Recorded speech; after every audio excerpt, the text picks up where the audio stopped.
आप सभी का हमारे चैनल राजू यादव फिजिक्स पर बहुत बहुत स्वागत है। आज हम बात कर रहे हैं 24वें क्वेश्चन की कि संचार प्रणाली में प्रयुक्त निम्न पदों को संक्षेप में स्पष्ट करो। पहला है मॉडुलन और दूसरा है ट्रांसड्यूसर। दोनों के दोनों हमारे पहले पढ़े हुए हैं। ये रिपीटेड क्वेश्चन है, इसलिए यहाँ आर भी लगा रखा है। और ये सवाल 1+1 = 2 नंबर का आया था। तो आप अपनी कॉपी के पेज को पलटिए, पीछे जाके देखें और ये कहाँ मिले हैं आपको, वहाँ से इसको वापस याद करें और यहाँ पर फिर आपकी कॉपी में बिना देके लिखें। 25वां क्वेश्चन है, सुमेलित कीजिए। पहला है अनुनादी आवृत्ति, गुणवत्ता गुणांक, औसत शक्ति, प्रतिबाधा, चुंबकीय स्थितिज ऊर्जा और स्वप्रेरण गुणांक। क्लियर? ये वैल्यू हमें दे रखी है। अब आपको इन सबको मैच करवाना है कि कौन सा मैच किसके साथ आएगा, वो आपको देखना है। देखते चलो। ये सभी फॉर्मूला आपको अनुनादी आवृत्ति का फॉर्मूला भी आपको पढ़ा रखा है। तो देखो, ये जो फॉर्मूला है R² वाला, ये फॉर्मूला प्रतिबाधा का फॉर्मूला है। क्लियर? इसके अलावा चुंबकीय स्थितिज ऊर्जा का फॉर्मूला 1/2 Li² है और अनुनादी आवृत्ति का फॉर्मूला ये है। गुणवत्ता गुणांक का फॉर्मूला ये। मतलब कि मैंने इस सवाल को उत्तर के रूप में ही लिख दिया है, क्वेश्चन के रूप में नहीं लिखा है। तो अनुनादी आवृत्ति का फॉर्मूला ये है, गुणवत्ता गुणांक का ये है, औसत शक्ति का ये है, प्रतिबाधा का ये है, चुंबकीय स्थितिज ऊर्जा का ये है और स्वप्रेरण गुणांक का ये है। आगे चलते हैं। देखो, निम्न को परिभाषित कीजिए। 3 नंबर का आया था। पूर्ण आंतरिक परावर्तन, प्रकाश का विवर्तन और प्रकाश का अपवर्तन, ये 3 टॉपिक हैं। ये तीनों टॉपिक 1+1+1 = 3 नंबर के आए थे। तो पूर्ण आंतरिक परावर्तन भी रिपीटेड है, जो पहले लिखा हुआ है। प्रकाश का विवर्तन भी रिपीटेड है, जो पहले लिखा हुआ है। ये प्रकाश का अपवर्तन इसके पहले एग्जाम में पूछा हुआ नहीं था, इसलिए इसका उत्तर मैंने यहाँ पर लिख रखा है। अपवर्तन से बात वही होती है कि जब प्रकाश एक माध्यम से दूसरे माध्यम में जाता है तो पृथककारी सतह पर वो अपनी मूल मार्ग से विचलित हो जाता है। इसे प्रकाश का अपवर्तन कहते हैं। देखो, जब प्रकाश की किरण एक पारदर्शी समांगी माध्यम से दूसरे पारदर्शी समांगी माध्यम में प्रवेश करती है तो वह पृथककारी पृष्ठ पर अपने पथ से विचलित हो जाती है। प्रकाश की यह घटना अपवर्तन कहलाती है। प्रकाश का सर्वाधिक वेग वायु या निर्वात में होता है। वेग का सर्वाधिक मान 3 × 10⁸ मीटर प्रति सेकंड होता है। सघन माध्यम जल व कांच में प्रकाश का वेग कम होता है, परंतु आवृत्ति वही रहती है। अगला क्वेश्चन है, ट्रांजिस्टर के लिए उभयनिष्ठ उत्सर्जक निर्गत अभिलाक्षणिक को परिभाषित कीजिए। और ये सवाल आया था 1+1+0.5+0 = 3 नंबर का आया था। अब इसकी हम बात करते हैं यहाँ पर कि ट्रांजिस्टर का जो उभयनिष्ठ उत्सर्जक जो विन्यास है उसका डायग्राम देखो। सबसे पहले तो आप ये देखो, ये ट्रांजिस्टर का उभयनिष्ठ उत्सर्जक, इसमें उत्सर्जक बीच में है, विन्यास का डायग्राम है। इसमें जब बात करें हम तो निर्गत अभिलाक्षणिक वक्र की, तो निर्गत अभिलाक्षणिक वक्र ये है। क्लियर? तो इसमें ये निर्गत वोल्टता, ये निर्गत धारा, इन दोनों के बीच जब ग्राफ खींचा जाता है, जबकि निवेशी धारा IB नियत हो, वो ग्राफ क्या कहलाता है? निर्गत अभिलाक्षणिक वक्र कहलाता है। देखो, इन दोनों के बीच जब ग्राफ बनाते हैं वो तो कहलाता है निवेशी अभिलाक्षणिक वक्र, और इन दोनों के बीच जो ग्राफ बनाते हैं वो कहलाता है निर्गत अभिलाक्षणिक वक्र। देखो आप, निर्गत धारा संग्राहक धारा IC और निर्गत विभव संग्राहक उत्सर्जक विभव VCE के मध्य ग्राफ खींचने पर, जबकि निवेशी धारा या आधार धारा IB नियत हो, प्राप्त ग्राफ को निर्गत अभिलाक्षणिक वक्र कहते हैं। क्लियर? रिपीटेड क्वेश्चन देखो अब इसका, जो इसी साल पूछा हुआ है कि उभयनिष्ठ उत्सर्जक विन्यास में NPN ट्रांजिस्टर के अभिलाक्षणिकों का अध्ययन करने के लिए परिपथ चित्र बनाइए। देखो,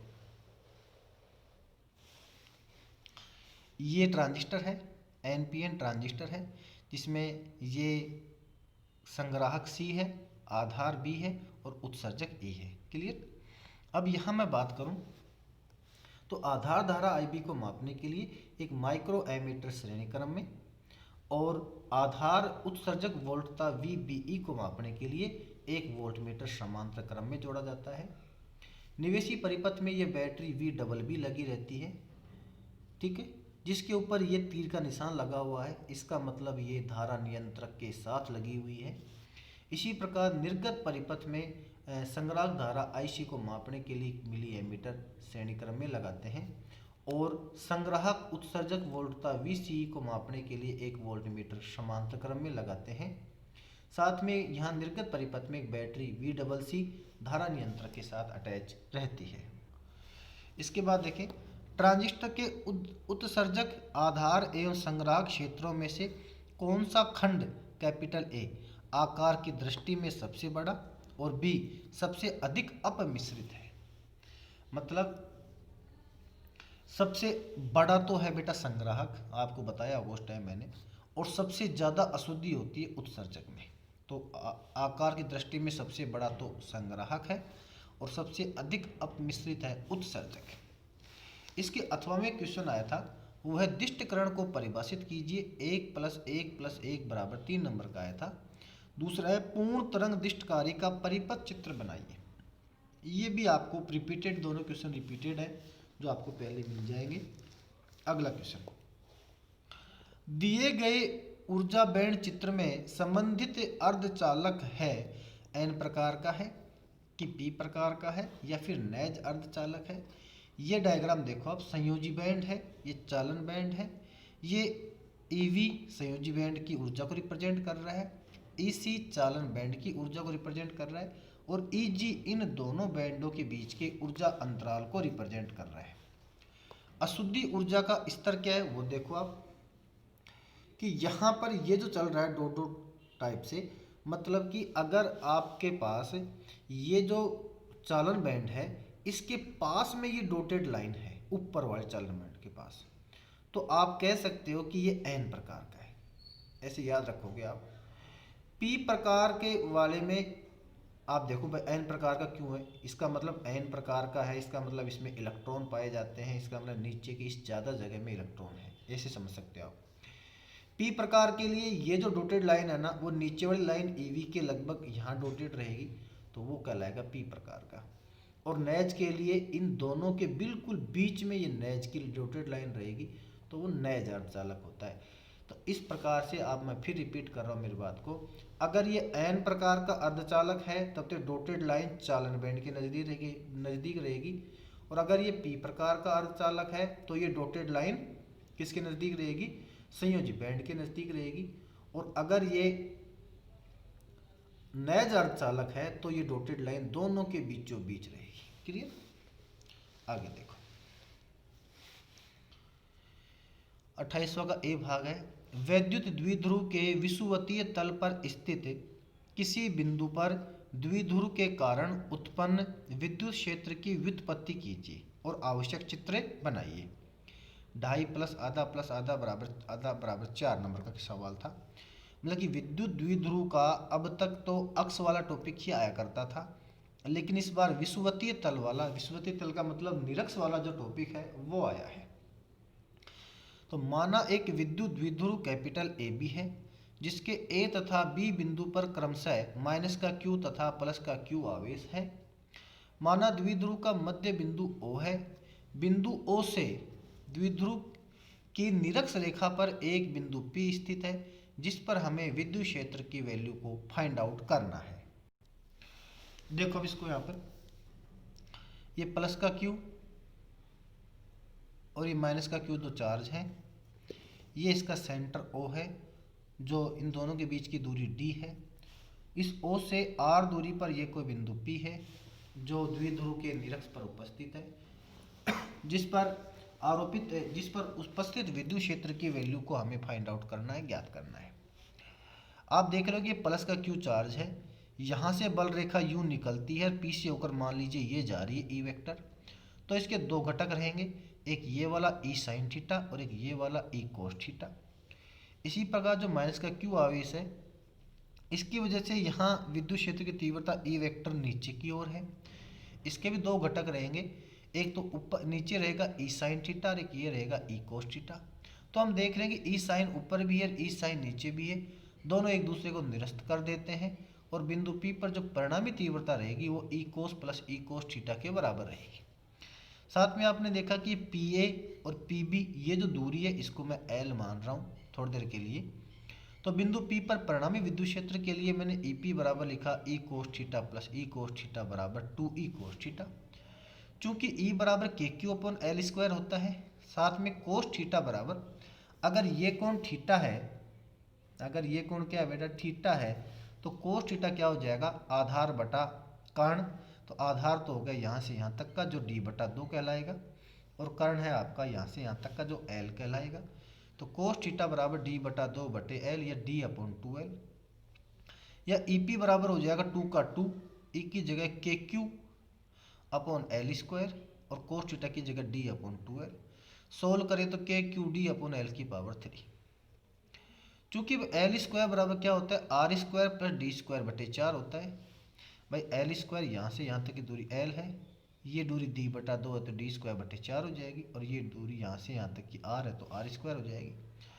तो L बराबर हो गया R square plus D square बटे 4 की पावर 1/2। लेकिन हमें तो यहाँ L की पावर 3 दिख रही है, इस चक्कर में मैंने यहाँ भी पावर 3 लगाई, तो इधर भी पावर क्या लग जाएगी 3 लग जाएगी। तथा P बराबर क्या होता है QD होता है।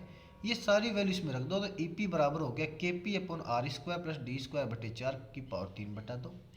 अब R स्क्वायर जो है वो D स्क्वायर बटे 4 की तुलना में बहुत बड़ा है, तो इस D स्क्वायर बटे 4 को नगण्य मान के छोड़ा जा सकता है।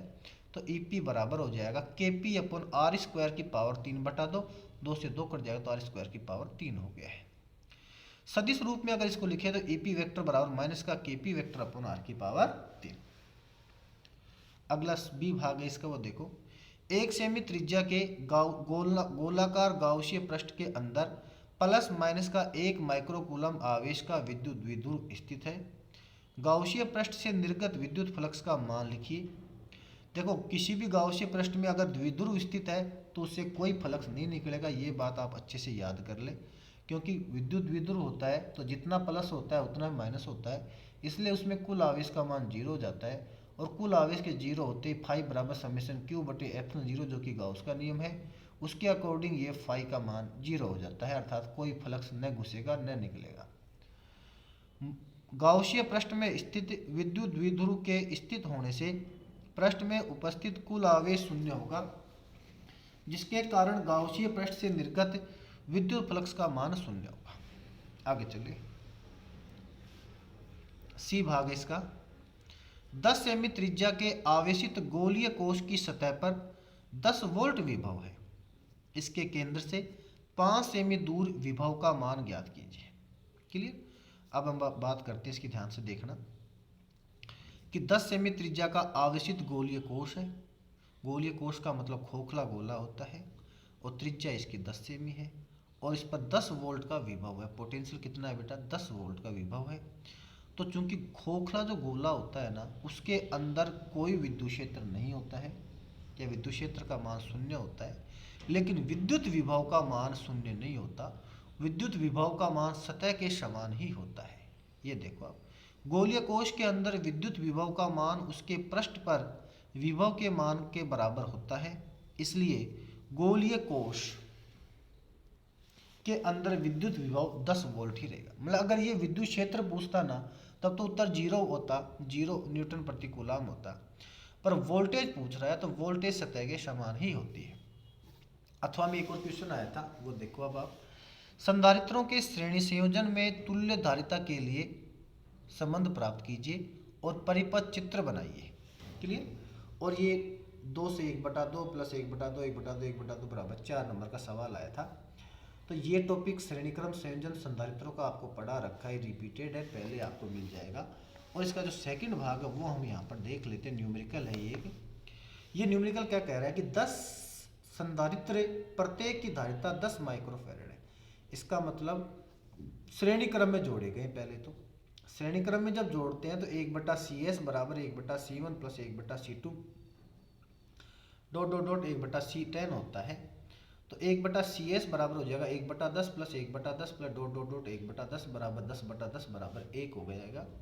या CS का मान हो जाएगा 1 माइक्रोफैरड।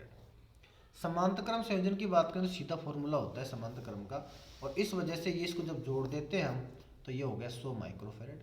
सवाल कहना चाह रहा है कि दोनों का गुणनफल कितना होगा, CS गुणा CP, अर्थात A गुणा 100 माइक्रोफेरेड का स्क्वायर बराबर 100 माइक्रोफेरेड का स्क्वायर।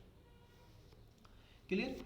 अगला क्वेश्चन देखो, 4 माइक्रोफेरेड धारिता का मान कितना होगा यदि समांतर प्लेट संधारित्र की प्लेटों के मध्य दो परावैद्युतांक का परावैद्युत पूर्णतया भर दिया जाए। देखो सीधी सी बात है कि C का मान तो सवाल ने दे रखा है 4 माइक्रोफेरेड, और एप्सिलॉन R का मान सवाल ने 2 दे रखा है हमें, और CM का मान पूछ रहा है। और अगर आपको ध्यान हो तो CM जो है माध्यम की उपस्थिति में जो धारिता होती है वो मूल धारिता का एप्सिलॉन R गुणा ही होती है, अर्थात C गुणा एप्सिलॉन R 4 गुणा 2 बराबर 8 माइक्रोफेरेड। इसी के साथ ये वीडियो समाप्त होता है। अगले वीडियो में हम आगे के क्वेश्चंस की बात करेंगे। अगर अभी तक आपने हमारे चैनल को सब्सक्राइब नहीं किया तो प्लीज़ सब्सक्राइब कर लीजिए। धन्यवाद।